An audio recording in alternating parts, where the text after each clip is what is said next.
Last time we looked at grammar, we talked about simple and compound sentences. Simple sentences are subjects plus verbs, and compound sentences are basically simple sentences plus commas plus conjunctions. That includes our fanboys, for, and, nor, but, or, yet, so, plus another simple sentence.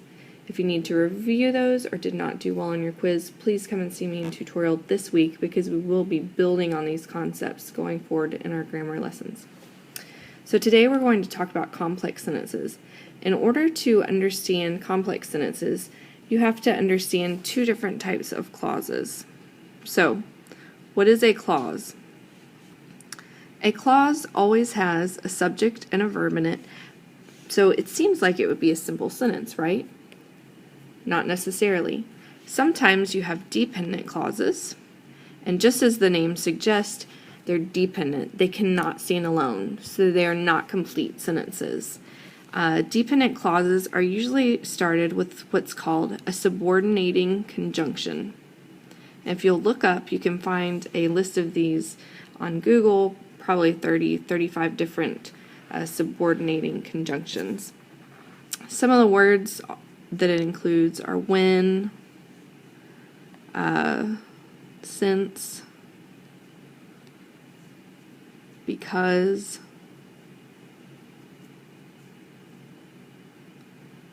whenever.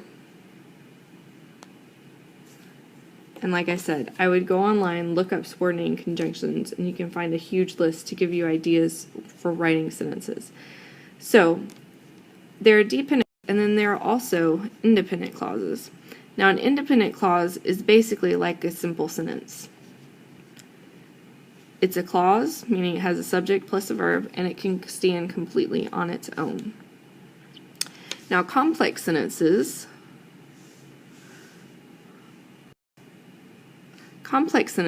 are a combination of dependent plus independent clauses. Now, if you have a dependent clause at the beginning of the sentence, you always need a comma before that independent clause. So this is your formula for a complex sentence. Dependent clause plus a comma plus an independent clause. Now, there are actually two different formulas that you can use, though. You can also have the independent clause come first, and if that happens, you do not need a comma. You would just have an independent and then a dependent clause. Let's look at some examples of this so it can make a little more sense for you. All right. Let's use the subordinating conjunction when. When I grow up, notice that we have a subject or a noun here, and then we have our verb here, grow up, but it's not a complete thought, so that makes it a dependent clause. If a dependent clause starts the sentence, then you always need a comma after it. When I grow up, I want to be a teacher. Notice that this is an independent clause.